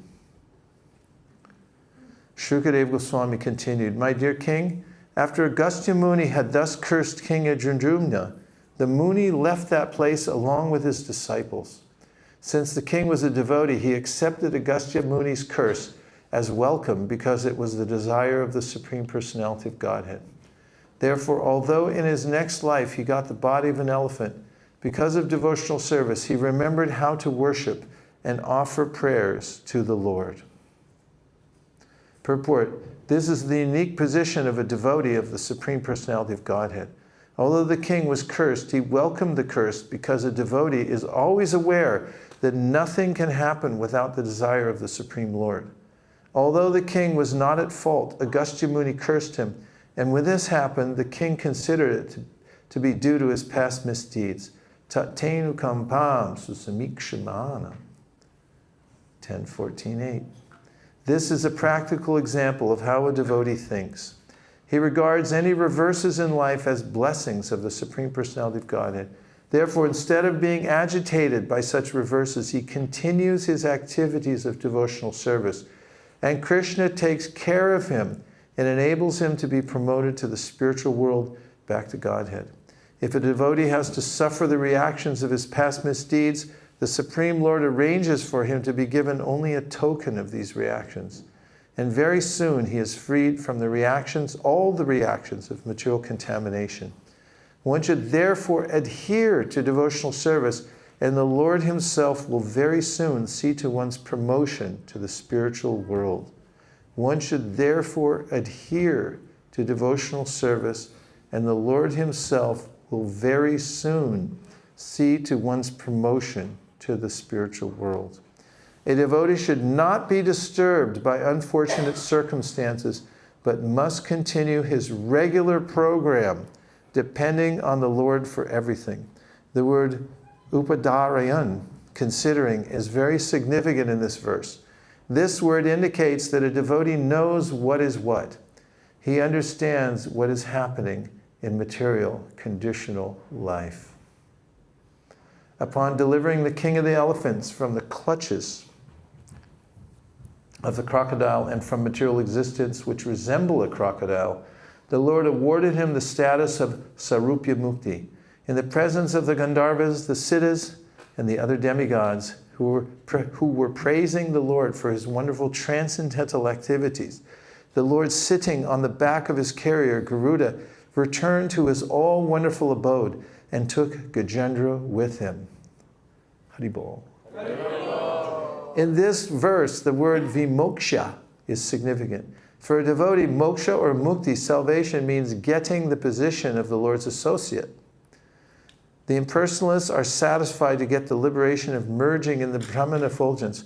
But for a devotee, mukti, liberation, means not to merge in the effulgence of the Lord, but to be directly promoted to the Vaikuntha planets and to become an associate of the Lord. In this regard, there is a relevant verse in Srimad Bhagavatam 10:14-8. Tate nukampam susamikshamano punjana evatma kritam vipakam ritvagvapurvir vidadan namaste jivetayo mukti pade sadaya bhav. One who seeks your compassion and thus tolerates all kinds of adverse conditions due to the karma of his past deeds, who engages always in your devotional service with his mind, words, and body, and who always offers obeisances unto you, is certainly a bona fide candidate for liberation. A devotee who tolerates everything in this material world and patiently executes his devotional service can become mukti pade sadaya bhak, a bona fide candidate for liberation. The word daya bhak refers to a hereditary right to the Lord's mercy. A devotee must simply engage in devotional service, not caring about material situations. Then he automatically becomes a rightful candidate for promotion to Vaikuntha Loka. The devotee who renders unalloyed service to the Lord gets the right to be promoted to Vaikuntha Loka, just as a son inherits the property of his father. When a devotee gets liberation, he becomes free from material contamination and engages as a servant of the Lord. This is explained in Srimad Bhagavatam 2.10.6. Muktir hitvayata rupam swarupena vyavastitihi. The word swarupa refers to the sarupya mukti, going back home, back to Godhead, and remaining the Lord's eternal associate, having regained a spiritual body exactly resembling that of the Lord, with 4 hands, holding the Shankha, Chakra, Gada, and Padma. The difference between the mukti of the impersonalist and that of the devotee is that the devotee is immediately appointed an eternal servant of the Lord, whereas the impersonalist, although merging in the effulgence of the Brahmajyoti, is still insecure and therefore generally falls again to this material world. Aruya Krishnena Parampadam Tata Patantyato Nadrita Yushmadangraya. 10.2.32. Although the impersonalist rises to the Brahman effulgence and enters into that effulgence, he has no engagement in the service of the Lord, and therefore he is again attracted to materialistic, philanthropic activities. Thus he comes down to open hospitals and educational institutions, feed poor men, and perform similar materialistic activities, which the impersonalist thinks are more precious than serving the Supreme Personality of Godhead. Anadrita yushmadangraya. The impersonalists do not think that the service of the Lord is more valuable than serving the poor man or starting a school or hospital. Although they say, Brahma satyam jagan mitya, Brahman is real and the material world is false, they are nonetheless very eager to serve the false material world and neglect the service of the lotus feet of the Supreme Personality of Godhead. My dear Parikshit, I have now described the wonderful power of Krishna as displayed when the Lord delivered the king of the elephants. O best of the Kuru dynasty, those who hear this narration become fit to be promoted to the higher planetary systems.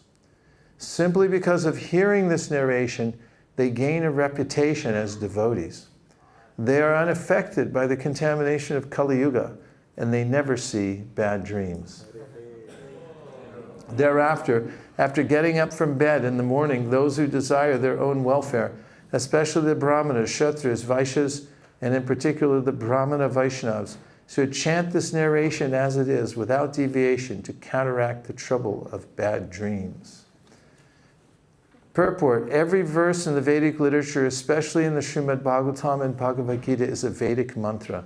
Here the words yatanu kirtayanti are used to recommend that this literature be presented as it is. Unscrupulous persons, however, deviate from the actual narration and interpret the text in their own way with grammatical jugglery. Such deviations are to be avoided.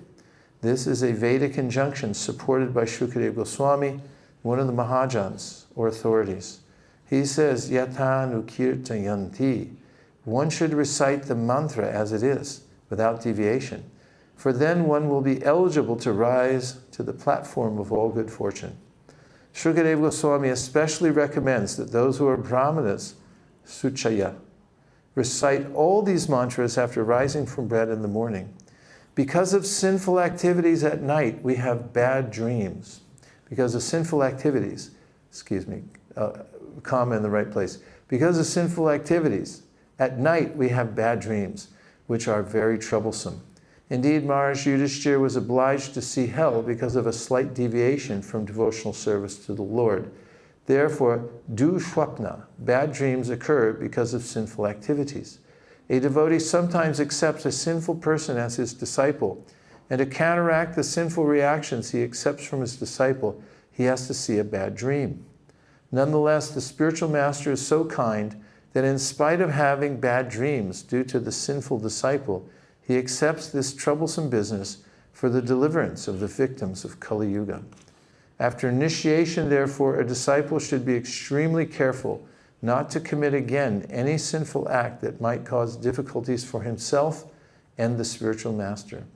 Before the deity, before the fire, before the spiritual master, and before the Vaishnavas, the honest disciple promises to refrain from all sinful activity. Therefore, he must not again commit sinful acts and thus create a troublesome situation.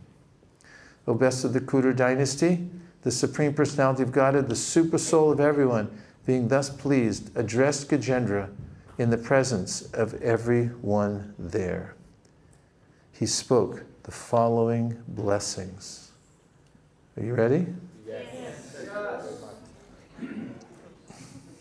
The Supreme Personality of Godhead said, freed from all sinful reactions are those who rise from bed at the end of night, early in the morning, and fully concentrate their minds with great attention upon my form, your form, this lake, this mountain, the caves, the gardens, the cane plants, the bamboo plants, the celestial trees, the residential quarters of me, Lord Brahma, and Lord Shiva, the 3 peaks at Trikuta mountain made of gold, silver, and iron, my very pleasing abode, the ocean of milk, the white island, Shwetadweep, which is always brilliant with spiritual rays, my mark of Srivatsa, the Kaustuba gem, my Vaijayanti garland, my club, Kaumadaki, my Sudarshana disc, and Panchajanya conch shell, my bearer, Garuda, the king of the birds, my bed, Sheshanaga, my expansion of energy, the goddess of fortune, Lord Brahma, Narada Muni, Lord Shiva, Prahlad, my incarnations like Matsya, Kurma, and Varaha, my unlimited all auspicious activities which yield piety to he who hears them, the sun, the moon, fire, the mantra Omkar, the absolute truth, the total material energy, the cows and the Brahmins, devotional service, the wives of Soma and Kashyapa, who are all daughters of King Daksha, the river Ganges, Saraswati, Nanda, and Jamuna, Kalindi, the elephant, Airavata, Dhruva Maharaj, the 7 rishis, and the pious human beings. Now, anybody can remember all that from memory gets a cookie at the end. And we're getting close. So we're going to end it here and have another bhajan. Because who can stop us? Right? Do you want another bhajan? Yes? Yes, a question, a point. There's only 2 verses. Oh my God, what are we going to do? What if I finish? Nobody will come back tomorrow. Huh? Oh, Krishna. Okay, here goes. My dear devotee, unto those who rise from bed at the end of night and offer me the prayers offered by you, I give an eternal residence in the spiritual world at the end of their lives. Sri Shukadev Goswami continued. Let's end right there. After giving this instruction, the Lord, who is known as Rishikesh, bugled with his Panchajanya conch shell, in this way pleasing all the demigods, headed by Lord Brahma. Then he mounted the back of his carrier, Garuda. Thus end the Bhaktivedanta purports of the 8th canto, 4th chapter of the Srimad Bhagavatam, entitled Gajendra Returns to the Spiritual World. Balo, balo, Hari, Hari, balo, balo, balo.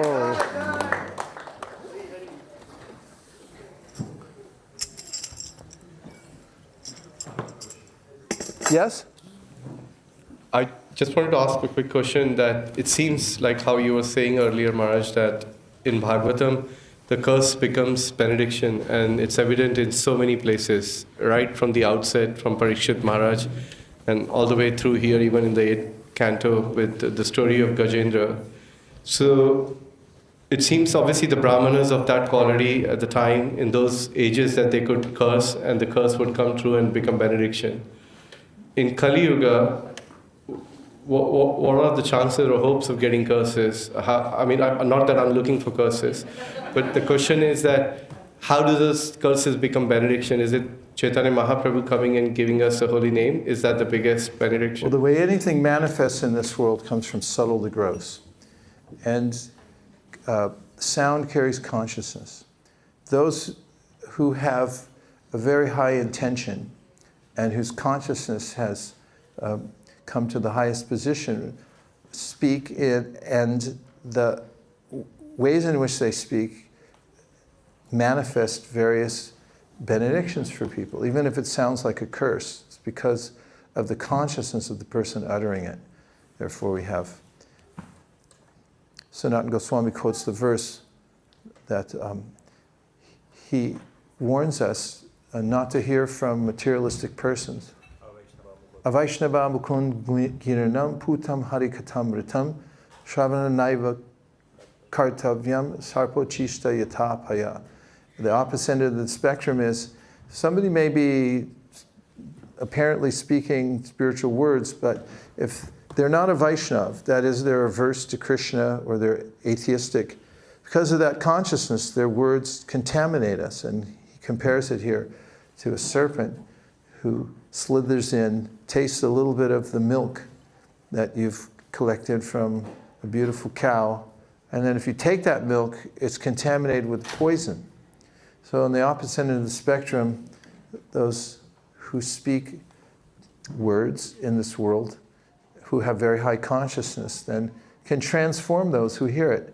Prithu Maharaj mentions in his prayers to the Lord that when somebody's pure-hearted, pure devotee speaks, then the words themselves intermingle with the particles of saffron that are there at the Lord's lotus feet. And then when they enter our ears, they're mixed with saffron mercy particles. And therefore we experience a transformation of heart when we hear from somebody who's truly surrendered or whose consciousness has reached such a level that they're thinking of Krishna, seeing Krishna, then those words are extremely potent. So how does it work? This is from the level of consciousness carried by sound, which then, by hearing, various marvelous things happen. So the sages, high-minded sages, they may curse somebody, but that's only an external, apparently inconvenient situation, but their whole purpose of life, the way they see everything, is that everyone should rise in due course of time. Therefore, they may even seem, sages, sometimes highly annoyed with certain situations, but it's only because they're annoyed that the living entities are caught up in the material world and they want to free them. So when they speak a curse, it manifests in the life of that person as a benediction. Okay, thanks. Is it in this songbook? Krishna Jinka? Yeah. Dare we sing this song? Really? Okay. I hope it's okay. Can you find it, please? Nam Hey Gokula Jinka Nam Hey Aishe Shri Bhagavan Ko Mere Bhara Bhara Pranam Hey. Disclaimer. If this song drives you nuts and you can't stop singing it, it's not my fault. Krishna Jinka Nam Hey Gokula Jinka Nam Hey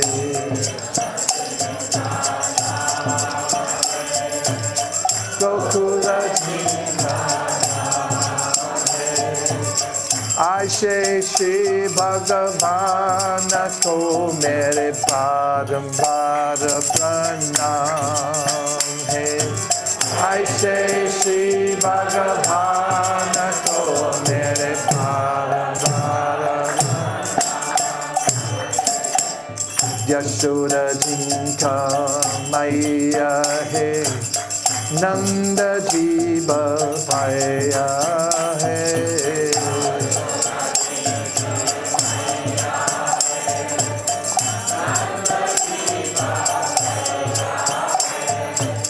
Aishe Shri Gopala Ko Mere Bhara Pranam Hey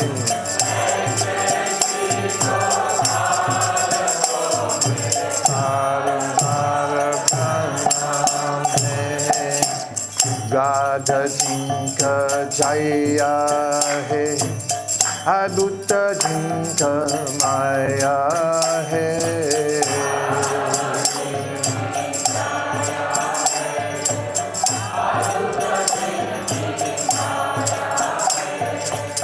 Aishe Shri Jnana Shyama Ko Mere Bhara Pranam Hey Mere Bhara Pranam Hey Luta Dadi Makana Kayo Gwala Bala Sangati Nucharayo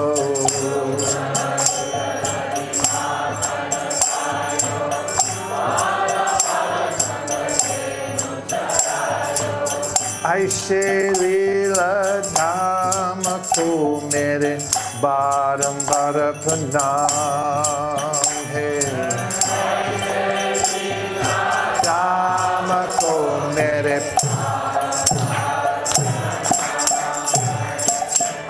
Drupadastako Raja Bachayo Graha Se Gaja Ko Panda Chudayo Vakajendra.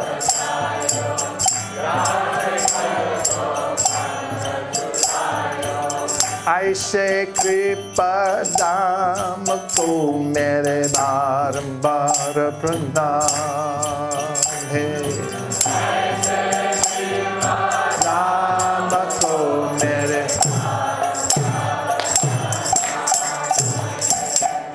Guru Pandava Ko Yudha Machayo Arjuna Ko Upadesha Sunayo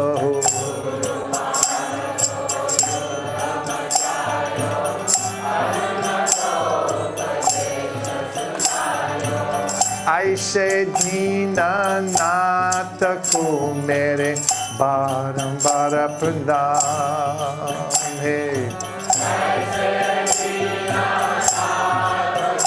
Mere Bhajare Hey Radha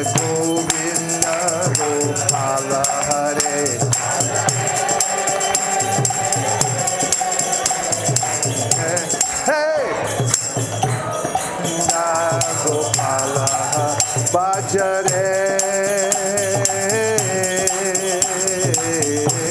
Hey, Radha Govinda Gopala Hare.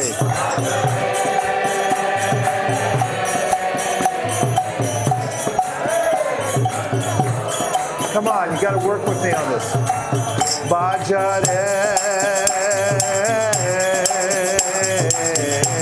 Hey, Radha Govinda Gopala Hare. Come on. Hey. Bhajare.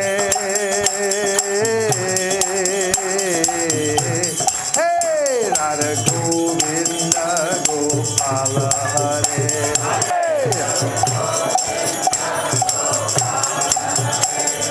Radhe Govinda, Radhe Gopala, Radha Ramana, Radha Madanohan, Radha Madhava, Radha Bhakti Bihari, Radha Damodara, Radha Shamba Sundar,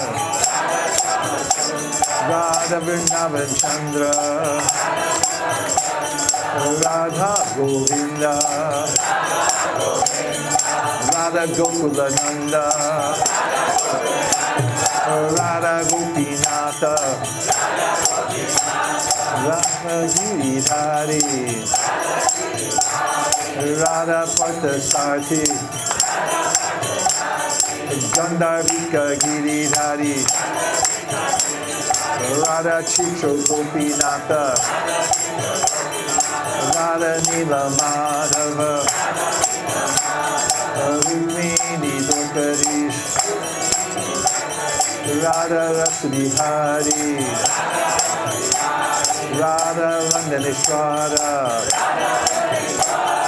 Radha Parishishvara, Radha Radhanatha, Radha Kunja Bihari, Radha Gopi Pallava, Kishore Kishori, Radha Kala Chanji, Bhajare. Hey, Radha Govinda Gopala Hare.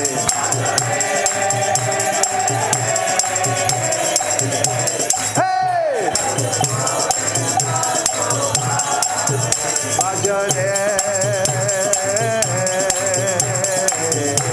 Hey, Radha Govinda Gopala Hare. Beat that drum, full cowbell. Hey, Radha Govinda Gopala Hare. I say Sri Bhagavana ko mere parambar pranam hai. I say Sri Bhagavana ko mere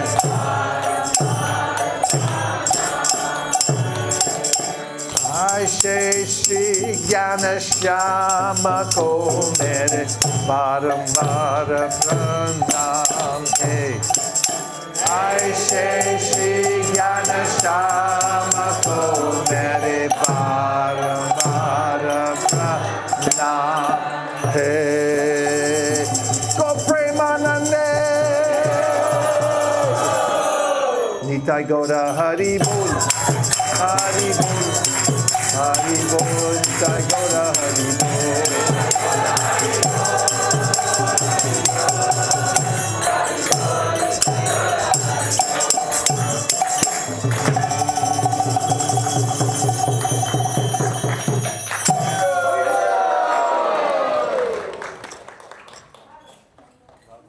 Hare Krishna.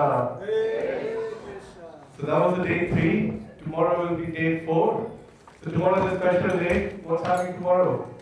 Fasting till death. So tomorrow we are having a special event. We're starting at 3 o'clock in the afternoon. And we will be in the middle hall where we are going to have a japa workshop called Make Japa Great Again. So if you would like to make your japa great again, then please be here at 3 o'clock tomorrow. And then we'll go on till about 5:30, and then we will take a comfort break at 5:30, and back at 6 o'clock for the readings and bhajans. And somebody said they want more bhajans. Who said they want more bhajans? Everyone. Okay, we'll have more bhajans tomorrow. Maharaj, can we have more bhajans tomorrow? Yeah. Oh, all right. It's great by Shishka Prabhu ki. Thank you everyone. There are cookies for everyone today for the last time. Tomorrow we probably won't do cookies. But there will be other gifts, so please come tomorrow. You'll get a gift tomorrow for coming and participating for all the days, or even just participating tomorrow. So please don't miss out. Tomorrow is going to be a great day. And yeah, please come forward and take cookies from Maharaj. A lot of the devotees have made cookies. I think Radha Shakti Mataji, Sundari Gopika Mataji, and also Ranjanupali Mataji. Anybody else who I may have missed, because I saw containers coming from all sides today. So, okay, I think I got the 3 devotees.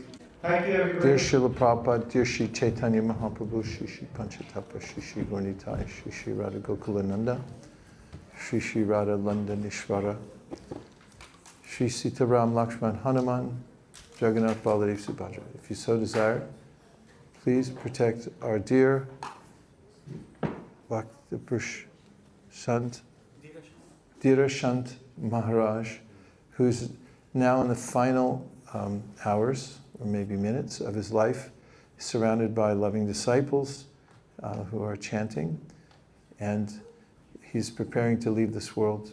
We ask for your mercy, and please take him under your shelter and back to Godhead or to his next ecstatic service. Thank you for considering our request. Om Tat Sat. We chant one Maha Mantra. Hare Krishna, Krishna Krishna, Hare Hare, Hare Rama, Rama Rama, Hare Hare. Vansha kalpadrishya kripa sindhave vacha patitanam bhavanebhyo vishnavebhyo namo namaha. Hare Krishna. Please come take cookies. Seems like peanut butter. Hare Krishna. You're welcome.